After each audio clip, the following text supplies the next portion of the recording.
Enfin, l'AES prend le courage de se lancer dans la transformation du nucléaire à des fins pacifiques. Et cela pourra booster la transformation énergétique de la Confédération en particulier et de l'Afrique en général. Ce qui pourra dans les prochaines années booster son économie et la distribution de l'électricité à des ménages.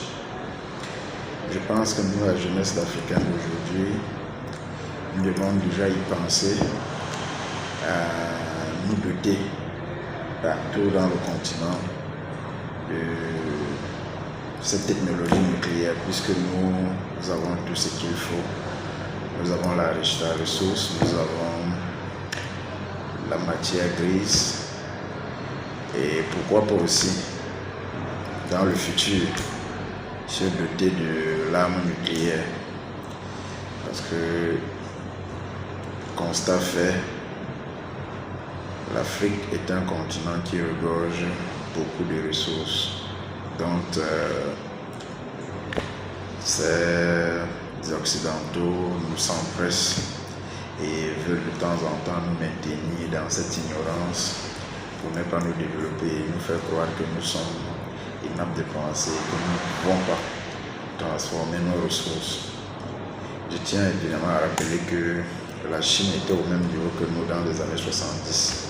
Allez voir la Chine aujourd'hui, parce que la Chine a pris conscience de ses valeurs culturelles, de ses valeurs ancestrales et ont envoyé certains de ses enfants à l'extérieur d'aller apprendre et de venir implémenter sur son espace. Comme pour dire que quand c'est bien ailleurs, il faut aller regarder et encourager ceux qui sont partis apprendre de revenir, partager ce savoir pour qu'enfin nous unissons nos forces et produire ce qui va permettre à des générations futures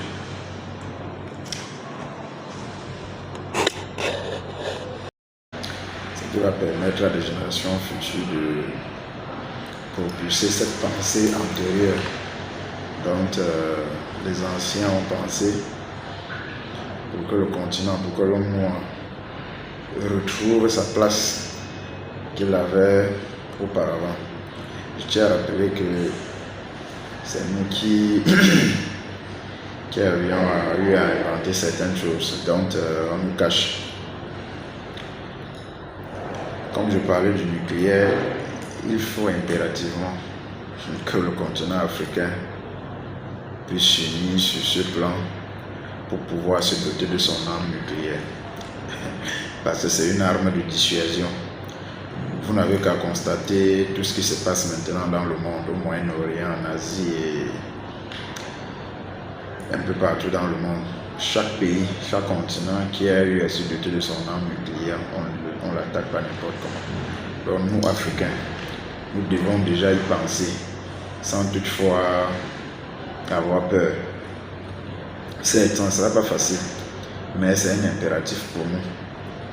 Parce que sans ça, on va nous marcher dessus chaque fois que nous allons essayer de pouvoir penser le développement pour nos peuples.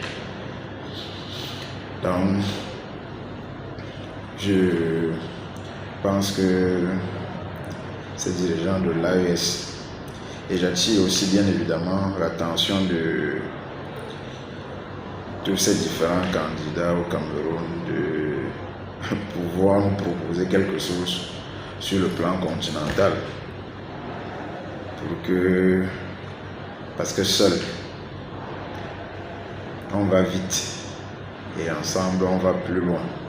Comme pour dire quoi? Comme pour dire que l'Afrique en s'unissant pourra négocier pour sa population, très bien négocier pour sa population.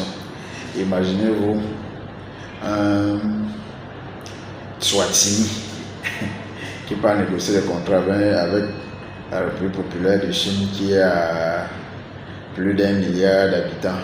Vous pensez que ça serait équilibré?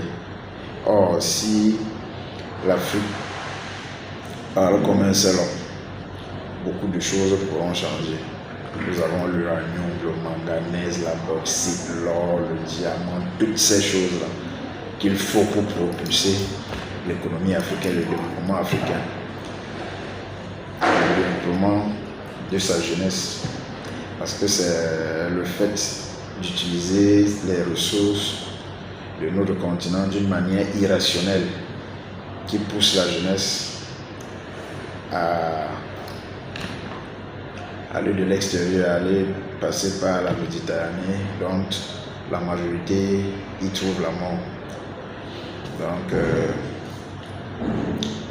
nous allons, nous, jeunesse africaine d'aujourd'hui, prendre notre devenir en main, comme le fait déjà Ibrahim Traoré, Assimi Goïta, tous sont moins de 50 ans à part le général Abdourahmane Tiani. Vous pouvez également aller au Sénégal voir ce que Ousmane Sonko et Diomaye Faye font. C'est déjà une fierté pour nous, la jeunesse africaine, de voir que ce qu'on nous a fait croire auparavant, que nous, la jeunesse, on s'affolait plus vers la bière, les boissons, la drogue et tout. Or, c'est une infime partie qui s'intéresse à la drogue et à la boisson. Vous ne pouvez pas généraliser toute la jeunesse africaine comme celle-là qui ne s'occupe que de la boisson. Ça, c'est insulter l'intelligence de la jeunesse africaine. Et tout ça parce que vous, les vieillards, vous êtes accaparés de tout pour faire croire que... Et d'ailleurs, même si la jeunesse africaine est ce qu'elle est, les qui ont rendu cette jeunesse comme ça, c'est bien évidemment vous. Donc, jeunes, chers jeunes, prenons notre destin en main et voyons comment nous allons faire pour transformer notre continent à long terme pour des générations futures. Pensons à long terme, pensons sur 100 ans. Réfléchissons comment notre jeunesse, nos populations devraient s'en sortir d'ici 100 ans, d'ici 200 ans. Parce que c'est comme ça que les grandes personnes pensent. On ne doit pas penser là. Nous devons penser à long terme, sur 200 ans, sur 100 ans. C'est avec ça que le continent africain pourra prendre une place de choix dans le monde. La patrie ou la mort, nous vaincrons. Nous ne pouvons qu'être reconnaissants avec ces trois chefs d'État qui ont osé affirmer ce que certains pensaient si bas. Parce que le fait de communiquer, ça attire, ça galvanise certains. Quand je parle de ces trois chefs d'État, je fais allusion bien évidemment à Ibrahim Traoré, Assimi Goïta et le général Tiani. Je pense que certains Africains, certains chefs d'État africains devraient s'affirmer pour que la jeunesse puisse comprendre que non, ces chefs travaillent pour nous. Nous ne devons pas toujours rester parce que l'information dont ces médias occidentaux nous renvoient, c'est un peu comme si ces gens-là ne travaillent pas pour nous. Donc la jeunesse africaine, nous devons oser.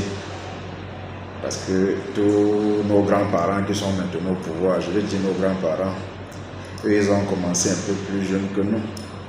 Mais quand nous essayons de nous intéresser à l'affaire politique, c'était un peu comme si on avait, comment dirais-je, on blasphémait en fait. Donc, la majorité de tous ces chefs-là ont commencé à travailler, à penser pour le pays à l'âge de 25, 26 ans. Aujourd'hui, quand on essaie un peu de penser, à 35 ans, c'est comme si on était encore enfant. Vous n'avez qu'à voir récemment l'élection du président sénégalais à 44 ans, tellement vanté comme si, comme ça c'est quelque chose d'extraordinaire à notre ère. Donc, or, nous la jeunesse, nous avons tout ce qu'il faut pour pouvoir impulser notre continent.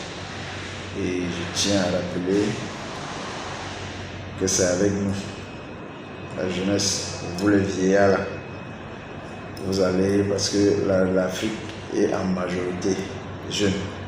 à plus de 70% jeunes. Si vous ne travaillez pas avec la jeunesse, ça veut dire que vous tuez le continent.